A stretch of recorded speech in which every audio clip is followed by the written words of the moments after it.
છોટાઉદેપુર જિલ્લામાં વરસાદ ખેંચાતા ખેડૂતોએ વાવણી કરેલ મોંઘુદાટ બિયારણ સોયાબીન તુવેર અને કપાસ સદંતર ફેલ થતા ખેડૂતોએ ખૂબ મોટી નુકસાની વેઠવાનો વારો આવ્યો છે। છોટાઉદેપુર જિલ્લાના ઊંટકોઈ વિસ્તારના ખેડૂતોએ દર વર્ષની જેમ આ વર્ષે પણ જૂન મહિનાના બીજા અઠવાડિયામાં ખેતર તૈયાર કરી ખાતર અને બિયારણની ઓરણી કરી હતી। આ વિસ્તારમાં સરકાર દ્વારા કોઈ સિંચાઈની વ્યવસ્થા કરવામાં આવેલ નથી ને આ વિસ્તારના ખેડૂતો વરસાદ આધારિત ખેતી કરે છે। વિસ્તારની જીવાદોરી હેરણ નદી આવેલી છે અને હેરણ નદીના હાલ ટીપુય પાણી નથી, જેના કારણે આ વિસ્તારના બોર કુવા સદંતર સુકાઈ ગયા છે અને અલ નીનોની અસરને કારણે વરસાદ 25 દિવસ પહેલા વરસ્યો હતો, પરંતુ ત્યારબાદ હજુ વરસાદ ન વરસતા છોટાઉદેપુર જિલ્લાના ઊંટકોઈ, ઉંડડા, ઝોઝ, બડાલિયા, અથવાલી, કાશીપુરા, ભીલવાણિયા સહિતના અનેક ગામોમાં કપાસ, તુવેર, સોયાબીન જેવા મુખ્ય પાકોના બિયારણ ઉગી બફાઈ જતા તે બિયારણ ફેલ થયા છે અને ખેડૂતો નવેસરથી બિયારણ અને ખાતરની ખરીદીમાં પડ્યા છે। ખેતી માટે ખેડૂતોએ નવેસરથી ખેડાણ કરવાનો વારો આવ્યો છે, જેના કારણે ખેડૂતોને નવું બિયારણ, ખાતર અને ખેડાણ કરવાથી કિસ્સામાં આર્થિક ભારણ વધ્યું છે। બિયારણ ફેલ થતા બિયારણના વિક્રેતાઓ દ્વારા બિયારણ 740 રૂપિયામાં મળતું હતું તે વધીને 900 થી 1000 રૂપિયા કરવામાં આવે છે। ખેડૂતો બીજી વાર ખેડાણ કરી બિયારણની વાવણીમાં પડ્યો છે। જો બીજી વાર વરસાદ અલ નીનોની અસર હેઠળ વરસીને ખેંચાશે તો ખેડૂતોને ખૂબ મોટો આર્થિક ફટકો પડતા તેના પરિવારનું ભરણ પોષણ મુશ્કેલ બનશે। જગતનો તાત હાલ તો વાદળ તરફ નજર કરીને વરસાદની વાટ જોઈ રહ્યો છે। વરસાદ વરસશે કે કેમ તે સમસ્યાથી ખેડૂતો બેહાલ બન્યો છે। ખેડૂતો સરકાર પાસે માંગ કરી રહ્યા છે કે ખેતીવાડી અધિકારી મારફતે સર્વે કરાવી ખેડૂતોને સહાય પેકેજ જાહેર કરી મદદરૂપ બને। અમારા છોટાઉદેપુર જિલ્લા વિસ્તારમાં અમારું ઉટકોઈ ગામ વિસ્તારમાં અમારે વરસાદ આધારિત કપાસનું વાવેતર અમે કર્યું હતું। તે અત્યારે આ વરસાદ 25 દિવસ પહેલાં જે થયો થોડા પ્રમાણમાં થયો, એટલે એના કારણે અમારું કપાસનું બિયારણ છે એ અત્યારે બધું ફેલ થયેલ જ છે। અત્યારે અમારે જો હેરણ નદીમાં પાણી હોય, પાણીની કંઈક વ્યવસ્થા થાય એવું હોય તો અમારા બોરમાં અને કૂવામાં પાણી ચાલે, બાકી કંઈ પાણીની વ્યવસ્થા અત્યારે નથી। એટલે જે વરસાદ અગાઉ થયો 25 દિવસ પહેલાં એના કારણે અમારું બિયારણ બધું ફેલ થયું છે। એટલે સરકારશ્રીને અમારી જણાવવાનું છે કે સરકારશ્રી કોઈક કર્મચારીઓ બધા હોય એમને અમારે જણાવવાનું છે કે અમારે સર્વે કરે અમારું તો કંઈક થોડુંક અમારા જે કંઈક આ ખેરણ, દવા, બિયારણ, ખાતર બધું જે કંઈક નુકસાન થયું છે થોડું, તો સરકારશ્રીને અમારે જણાવવાનું છે કે અમને થોડીક સહાય આપે તો સારું। અમારા ખિસ્સા ઉપર જ બધો આ ભાર છે। હવે શું નામ? તડવી ભારતભાઈ ભીખાભાઈ, ઉટકોઈ। 15 જૂનથી અમે વાવેતર કર્યું હતું, એમાં વરસાદને કમોસમી વરસાદમાં નિષ્ફળ ગયો।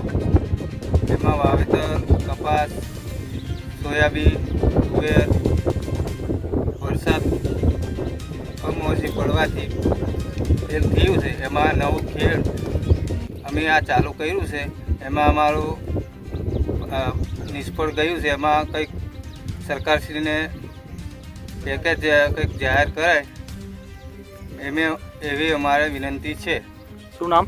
ભીલ પ્રકાશભાઈ વરસનભાઈ।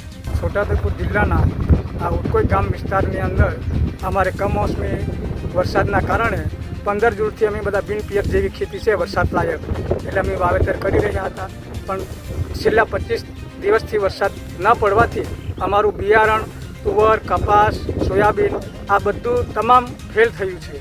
તો અમારે નવેસરથી આ ખેડાણ કરવું, બિયારણ લાવવું, બિયારણના ભાવ બી આજે બહુ આસમાનિક છે, તો અમારે કઈ રીતના બિયારણ લાવવું, એટલે અમારે સરકારશ્રીને તેમજ સરકારના જે અમારા અધિકારીઓ છે એમને અમારી એટલી માંગ છે કે અમારે આર્થિક સ્થિતિ બધી નબળી છે, એના કારણે અમને કંઈક સહાય ચૂકવે અને સહાય જાહેર કરે ને અમારા તમામ ગામોનું સર્વે કરે એવી અમારી નમ્ર વિનંતી છે। શું નામ?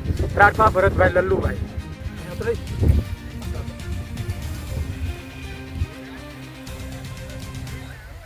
કોમ બોલું કે નહીં? ના ના, સીધો બોલ। આ બધું બિયારણ અમારે સોયાબીન ટોટલ બધું ફેલ થઈ ગયું છે। હવે શું કરવાનું? હવે આ અમારા ખિસ્સા ઉપર બધો ભાર આવ્યો છે। બિયારણ, ખાતર નવું હમણાં કરવાનું, હવે કઈથી અમારે લાવવું? બહુ અઘરું છે અમારે। એટલે ટોટલ અમારા ઉટકોઈ વિસ્તારની અંદર સોયાબીન, કપાસ ને બધું જ ફેલ થયું છે। તમતા 25 દિવસ આગળ વરસાદ થોડો પડી ગયો અને આ બાજુ વરસાદ જતો રહો, પછી આવ્યો જ નહીં વરસાદ, તો પછી અમારે શું કરવું આવે? કોઈ પાણીની કોઈ સુવિધા છે નહીં. એરન નદીમાં પાણી હોય તો અમારા બોર કૂવા ચાલે, એરન નદીમાં પાણી ના હોય તો બોર કૂવા કશું ચાલતા નથી. એટલે કોઈ સિંચાઈનો કોઈ સ્કોપ છે જ નથી અહીં આગળ કે ચાલો ભાઈ પીવડાવી દઈએ પાણી એમ. એટલે અત્યારે અમારે સંપૂર્ણ રીતે ફેલ અમારું બિયારણ છે. એટલે અમારે શું કરવાનું આવે? તો રડવાના દિવસો છે અત્યારે, એવું છે અમારે. બિયારણ લાવવાના બી ફરીથી ખાતર બિયારણ કઈથી લાવવું અમારે આવે? અત્યારે આ 10 એકરની અંદર ફેલ છે મારે બિયારણ. હવે શું કરવાનું કહો?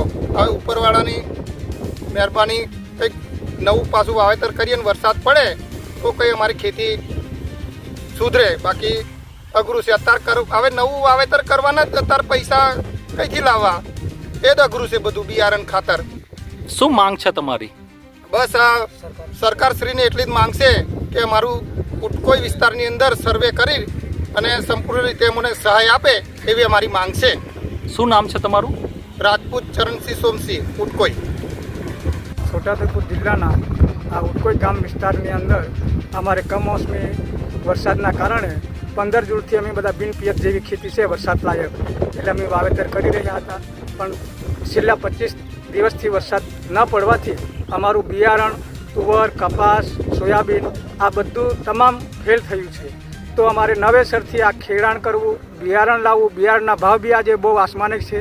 તો અમારે કઈ રીતના બિયારણ લાવવું, એટલે અમારે સરકારશ્રીને તેમજ સરકારના જે અમારા અધિકારીઓ છે એમને અમારી એટલી માંગ છે કે અમારે આર્થિક સ્થિતિ બધી નબળી છે, એના કારણે અમને કંઈક સહાય ચૂકવે અને સહાય જાહેર કરે ને અમારા તમામ ગામોનું સર્વે કરે એવી અમારી નમ્ર વિનંતી છે. શું નામ? રાઠવા ભરતભાઈ લલ્લુભાઈ.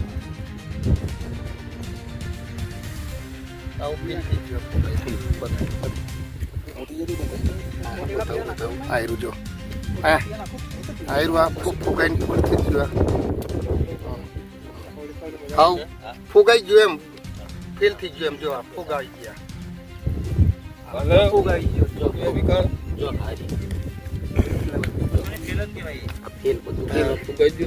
ફૂગાઈ ગયું.